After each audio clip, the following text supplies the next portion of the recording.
Empty the chamber on them. And how do you do that? 4 to 6 seconds, point A to point B, everything you got. Everything you got. Turn that shit up. Let's go. Welcome to Scoop World Order. It is Tuesday. It is Hate Week. We are playing the Michigan Wolverines on Saturday for all the marbles. We have a ton of coverage on BuckeyeScoop.com. We have a great podcast detailing why Ohio State will cover the spread on Saturday for you gamblers out there. This is going to be a good one. You need to pay attention to it. We've had a massive few days on BuckeyeScoop.com on our message boards. You guys need to jump on those because it is crazy. And this week is projected to break all records in traffic due to the amount of content we're pouring out. A lot of recruits coming into town. This is the biggest Ohio State-Michigan game in quite some time. The first undefeated matchup since 2006. So if you haven't joined BuckeyeScoop.com, now is the time. So as always, we are thankful for and grateful for you guys. We appreciate you guys. Thank you guys for tuning in. If you enjoy this video, if you enjoy this content, please subscribe to our channel. That does a huge amount to promote our video. Like the content. Comment down below. What are your reasons why you are feeling confident that the Buckeyes are going to get this win? We're going to go through some. And I also have an additional shout out to my boys who retired from Whirlpool, who I had lunch with today. You guys were fantastic, minus one of you. Just kidding. And shout out to board member Mad Turk for arranging it. Fantastic afternoon. Multiple hours with these guys. Told some pretty fun stories that I don't know if I could really put online on a podcast, but you guys were fantastic. I appreciate you guys. And some of you guys are some of our newest members that signed up today, so we appreciate you guys. So that being said, to bring in my good friend Nevadabuck. Nevadabuck, you have been bringing the heat in a major way today. How are you, my friend? Doing great. It's a busy time, man. So much going on. We got recruits coming in and off the radar. We've got decommits. We've got new commits. We've got possible commits. We've got visits. We've got injury reports. We've got Michigan injury reports. We've got Ohio State injury reports. So, yeah, the information is flying fast and furious. And like you said, the message board is going crazy right now. So it's so much fun being on it. And it's always fun being on it. But this week is a special and having a ball. Yeah, again, I love the board. I love getting to know the people on the board. I was fortunate to meet Mad Turk, that's his screen name on our board, in the flesh today with about 5 of his really good friends, and it was a fantastic time. That's the fun thing is you really get to know these people, and they're just incredible people, lifelong Buckeye fans, diehard Buckeye fans, and you know it's always fun when you kind of build the camaraderie because the board isn't just like an experience where you read what we write, and it's like no, we actually develop really cool friendships, and it was a blast today. But one of your nuggets, the turkey terminator, Blake Corum, the guy that was handing out turkeys all day in Ann Arbor, he's got a bad knee. I was like, if my knee was that bad, I don't know, I'd probably be resting it. I don't know if I'd be carrying turkeys with a bunch of film crews following around. But you're feeling pretty strongly that the turkey terminator is going to be back in action on Saturday? Well, I mean, he's got a grade 1 MCL sprain, and that's solid information from inside the Michigan program right now. He's not having a lot of pain. It's not a pain or a swelling issue, which are two things that are normally associated with that, but it is a stability issue. And his stability testing has come back really, really poorly. The knee is not stable right now, so it's stable enough for him to walk around and hand out turkeys, but to handle the rigors of a football game and take the jarring from side to side, my personal feeling is that he'll probably be out there, but he'll be very, very limited. And I think it's going to be a big thing for Michigan. It's going to be a big blow to their offense because he's a big part of it. And as you know, I think they'll have Edwards back, but I think Corum's going to be really limited, if not unavailable on Saturday. And I think that's a big shot to the Michigan's chances of winning and also chances of covering. Yeah, it'll be interesting to see what type of apparatuses he has on. Does he have? I doubt he'll have a full Donjoy, and I'm sure he'll have at least a knee sleeve on to compress and help with the knee sleeve. I had a grade 3 MCL tear, which is a full tear. There's nothing there. I missed 3 weeks because of it. A grade 1 is much less severe. Grade 3, I literally couldn't have played on it because my knee would not stay in the socket when I got in my stance. It like slipped. So I was like, so if a bull rushes me, I'm probably gonna lose every other ligament in my knee because just you got to have all of them kind of functioning together to keep your thing in place. But yeah, that'll be very interesting to mention as we go along. The theme of this episode is the 4 reasons why Ohio State will cover the spread against Michigan. The line's moving anywhere between 7, 8, 8-ish in terms of favoring the Buckeyes. The Buckeyes have not lost to Michigan since 1999 at home. We obviously slipped up in 03, 2011, and last year, 2021. Nevada, give me your first reason as to why you believe the Ohio State Buckeyes will cover the spread this Saturday versus the Michigan Wolverines. Well, you just look at this year in terms of their spread performance. Michigan's been really, really poor against the spread on the road, and Ohio State's been really, really good against the spread at home. And that's the first big key right there. It's a home game. Home game in Columbus, kind of intuitive. But, I think, typically when you talk about a home game being worth something, you're probably talking about anywhere from 2 to 4 points. I think, in this rivalry, it's probably 6 to 7 points. And with all the added motivation from all the Michigan talk, just the incessant Michigan, why Jim Harbaugh, who I know is a terrific coach, but I really believe he does have Asperger's syndrome or some sort of problem on the he's clearly on the spectrum, and he's clearly kind of lost control of some of his guys because they've just given so much bulletin board material to the Ohio State team. It's running on a loop right now at the Woody Hayes Athletic Center, all the disrespect, and you combine that with a super hostile home crowd. Does that affect the refs? Does that affect other things? Again, absolutely it does. I think that's my first big key of why, as a bettor, you got to be looking at Ohio State to cover the number, whether you can get 7, 7.5, or whatever it is. But I think that's the first key reason why Ohio State's going to cover this weekend against the Wolverines. Yeah, I agree completely. I think it's a totally different game, home and road. One thing I never took for granted during my time playing for Ohio State is winning up at Ann Arbor, because we saw a lot of really good teams over the last 30 years go up there and die. Like we saw that 95 team that was a real good team die. We've seen some of our best teams go up there and teams that you thought were more talented or better or higher skill, and it's a hard place to win. And if you don't treat it with that kind of respect, I mean, a game like last year will happen. You'll just get steamrolled by a team that's motivated and hungry, and it's their senior day, and so they got all this emotion and crowd's loud and excited. So the crowd matters in this game. I know people, they think it's like Madden and you can play home or away and none of it really matters, but in college football, in these big games where teams hate Ohio State, like when we go to Penn State, we go to Michigan, the crowd really matters. I've played in the crowd. It's loud. The best thing you can do if you're on the road is score a bunch of points early, which sounds very, intuitive, but at the same time, if you score a bunch, that crowd's going to die down. You're going to take the helium out of the balloon. That was always kind of our goal, was to get on the board early. We did that in 2007 up at Penn State. We scored early and often, and by the second quarter, the crowd wasn't a factor anymore, just because you take that out of it. Your second point, go through your second point on this deal. I know that you Blake Corum, his health is a major question mark. We've already detailed that. Talk to me about that and why that affects our ability to cover the spread. Well, I think, for Michigan, Michigan really is a one-dimensional team. You've talked about, in this game, on a road game like this, you've got to be able to do one thing exceedingly well. You've either got to be able to pass the ball exceedingly well, or you've got to be able to run the ball exceedingly well. And, without Blake Corum, or with a Blake Corum that's limited, Michigan's going to really struggle running the ball really well. And that's the second big key for, when Michigan hasn't run the ball well, they have not covered the spread this year. And, they're probably the most perilous position they've ever been at, the running back spot, going on the road, playing against an Ohio State team that's going to be loading the box and playing against them without your best running back. I think that's reason number 2 why Ohio State covers the spread. The Blake Corum injury is going to affect Michigan a lot more than the Ohio State ones are, because Ohio State's deeper at running back. Ohio State's been playing without Jackson Smith and Jigba all season long, so anything they get from him is just a bonus. But for Michigan, Blake Corum's been their guy. He's been their bell cow, and without him, their offense hasn't really run. And I think his limitations really going to be a big factor for Ohio State covering the spread on Saturday as well. Yeah, and for those of you guys that are on YouTube, we are just breaking out some of the 06 game, a couple of the key plays. This is our first touchdown.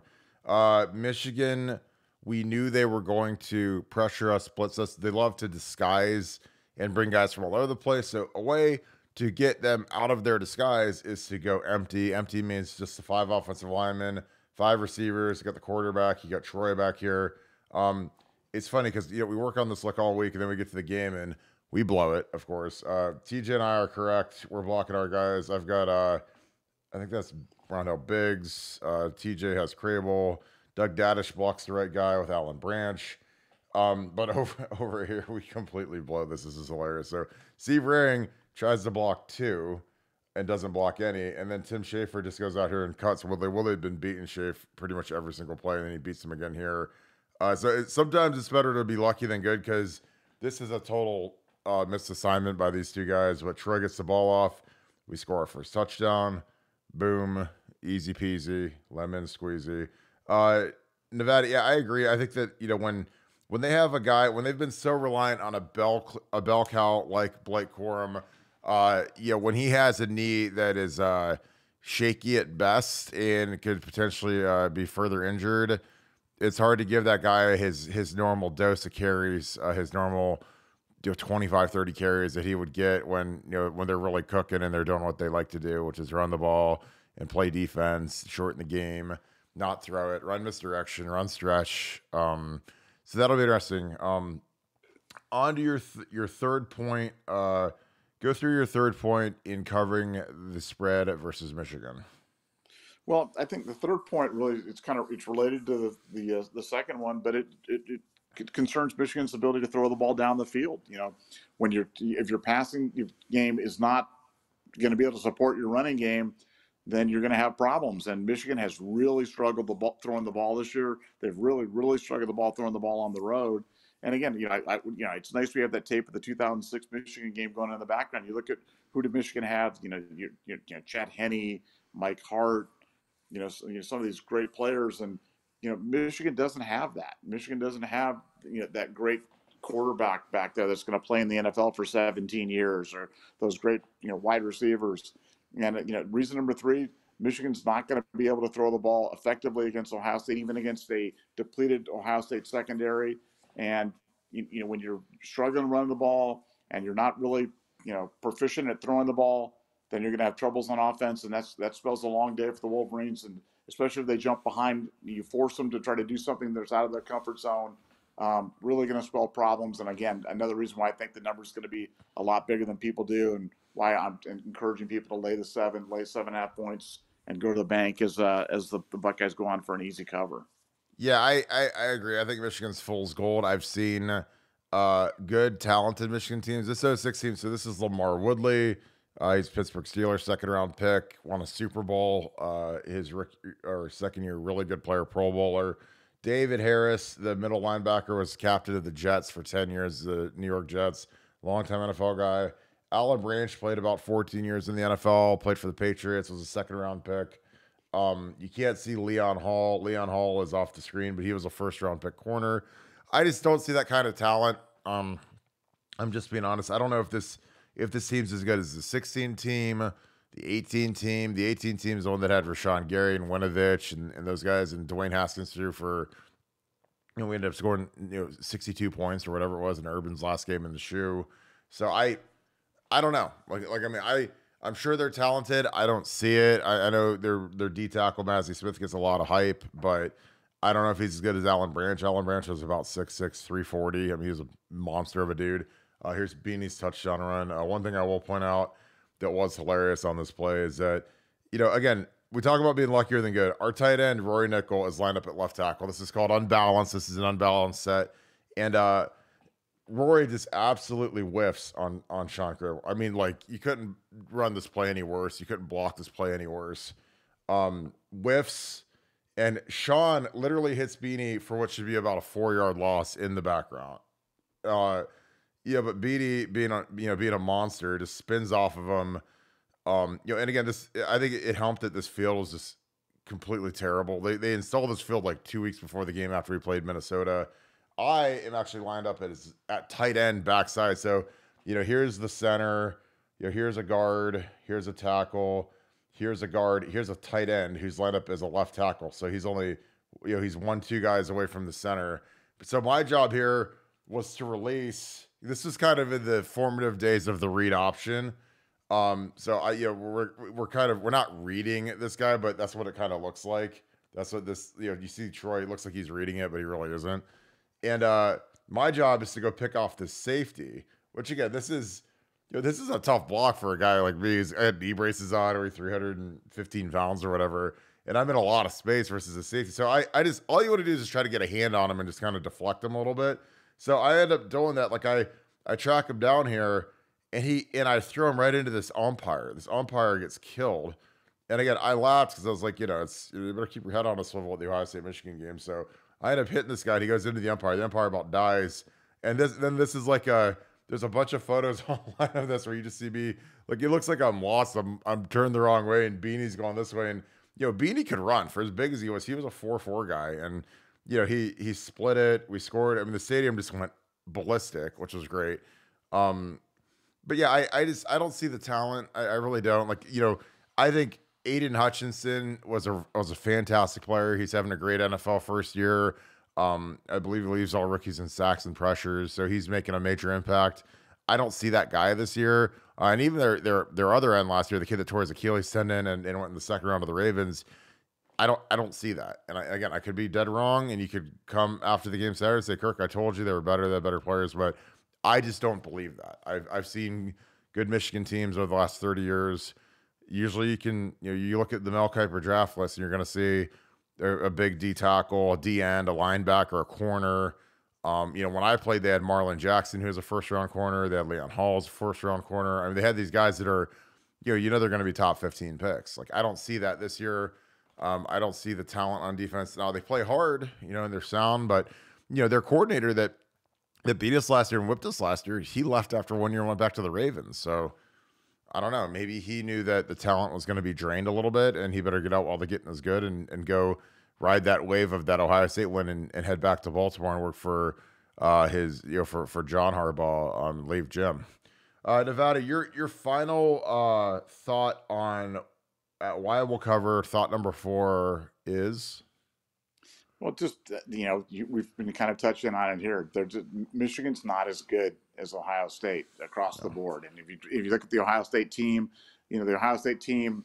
offensively it is not quite as good as last year. I mean, I think we're clearly better at quarterback. We're, the running back situation, we've got more guys, that's for sure. Wide receivers, clearly we're down. We're better at tight end. The offensive line, it's hard to say we're better than they were, but so we're slightly down a little bit. But the defense is light years better than it was last year. Light years better. So you've got an offense that's maybe not quite as good, but a little notch down, but a defense that's 3 or 4 notches better. And then you look at Michigan and you go, they're just not as good on either side of the ball as they were last year. And I think that overall talent gap right there is going to become more pronounced. This last year you had an Ohio State team with the flu, you had bad weather, you had a home game, you had a Michigan, a better than expected Michigan team, and I think you put those things all together, and none of those things are in favor of Michigan this year. And I think that becomes reason number 4 why Michigan's going to be it's going to be a long day for Michigan on Saturday, and they're going to be in the short end of the stick when it comes to covering. Yeah, and I think that there's a huge motivational edge this year towards Ohio State when you have. When your coach chirps Ryan Day immediately after the press conference and says, some guys, were standing on third base, but they didn't hit the triple, which is essentially is like saying, you aren't shit, Ryan Day. Urban Meyer built that program. You took it over. I mean, that is as ballsy of a statement as you could ever say in the Ohio State-Michigan rivalry, because I think Ryan's put his own little spin on the program. I think our program's really good. I think our quarterback play is as good as anywhere in the country over the last, his tenure since 2019. And, you see Dwayne Haskins first round, Justin Fields first round. Like, look up the ones last time we had a first round quarterback before Ryan Day was here. So I don't think that's an accurate statement, but when you win, you get to go to that microphone, it's fun to chirp a little bit, but he's gotta pay that tab. That tab's due this Saturday, and those guys take notes. And that game up in Ann Arbor cost a lot of guys their jobs. Cost Kerry Cohn's job. Cost Greg Sudoir. Like a lot of those guys, that was the straw that broke the camel's back. And Ryan Day cleaned house. Off of a team that had one loss and won the Rose Bowl, or excuse me, two losses. They lost to Oregon as well. He fired 4 coaches. You know, I mean, most staffs are having reunions and celebrations. And Ryan was unhappy, and he brought in Jim Knowles, brought in his system, brought in Jim Knowles' culture on defense, which I think is as important as anything. I think his culture is really steadfast and strong, and he is a no bullshit kind of guy, because he's a dude. If you don't feel like playing hard today, he will sit you on the bench. You'll get to watch the game next to the coaches that are down on the field. And I think that's going to be something that's going to be different. Like Jim Knowles he's been good in rivalry games. He beat Oklahoma last year in the game that really was the domino that sent Lincoln Riley to USC. You know, if he wins Bedlam last year in the Oklahoma State game, might still be there. But he lost that game. USC gave him a call 1 a.m. You know, they work it out in the middle of the night, and then he's off to Los Angeles. And you know, you see how that's shape shifted college football. So I think it's going to be fascinating to see what Jim Knowles' defense brings versus Michigan's running game. I'm excited to see it. He's got some very innovative stuff that he does versus counter attacks, pull guard attacks. Did it against Oklahoma. Oklahoma's signature play. They ran a counter play where they'd pull their tackles and guards, and then they'd read the backside, and they'd have Kyler Murray coming out the backside, or they'd have Jalen Hurts, or they'd have one of these really, really good fast quarterbacks that are NFL starters now off the back end, and that is terribly difficult to defend compared to what Michigan does. So I'm excited to see what Jim Knowles brings us. Nevada, any final thoughts as to why Ohio State will cover the spread? I think all your points are valid. I think that they cover easily. I don't think this game has to be close. I think our guys are going to whip them on Saturday, but what are your thoughts? Yeah, no, I think they're going to whip them, and I guess my final thoughts is just, again, as we always do, but just to thank everybody for the great support of our channel. I mean, our channel, we just went over 16,500 subscribers. We've been rocketing up our members on every possible platform, on podcasting, on YouTube, on subscriptions and sponsors. Everything's just been off the chart, and I just want to say a sincere thank you to everybody at this Thanksgiving time. We're so thankful for being here and being able to provide this great content to you guys, and for you guys being part of it and making it fun for us to do this every day. But I just want to say a big thank you, and I get ready for a big Ohio State win on Saturday, and we'll all celebrate Saturday and Sunday and for the next year. So go Bucks, and again, thanks to everyone. This is excellent stuff, Nevada. I'm going to wrap this thing up. We appreciate you guys as always. We are thankful for you guys. We never take you guys for granted. We appreciate you guys tuning into this content. I love the feedback. Comment down below. What do you agree with in terms of us covering, not covering? Comment. I just think that it seems crystal clear that our team's got an edge. They're motivated. They're playing hard on defense. We're at home. There's a lot of things stacking up for Ohio State, and there's not much stacking up for Michigan. I do this for a living. I study the analytics. I study the film. I like it more and more every single day. So if you guys have not joined BuckeyeScoop.com, give us a shot. I'm telling you, our people that sign up for it, they never leave. They love it so much. It's such a great community. It's some of the greatest people you'll ever meet, some of the friendliest people, some of the biggest Buckeyes, some of the smartest people. Like, you'd be stunned at the level of sophistication of some of these people. So there's kind of something for everybody. Great topics. It's a great... it's like a digital country club for us. We love it. We have so much fun. Like I said, thank you, Mad Turk. Appreciate you for hooking us up with a great lunch today. Had a blast meeting 4 new guys that all signed up for the site. Diehard Buckeye guys, retired guys. They love it. It was so fun. So appreciate you, my man. Well, if you enjoyed this content, please leave us a like. It does a huge amount for our video. Appreciate you guys as always. Subscribe to the channel. Tell your friends. I mean, those guys all said, hey, man, I tell all my friends you got to tune into this podcast. So we appreciate you guys. You guys are the best. So hope you guys have a great rest of your day. Thank you so much, Buckeye Nation. Thank you, Scoop family. We will talk to you guys tomorrow. Go Bucks. Beat Michigan.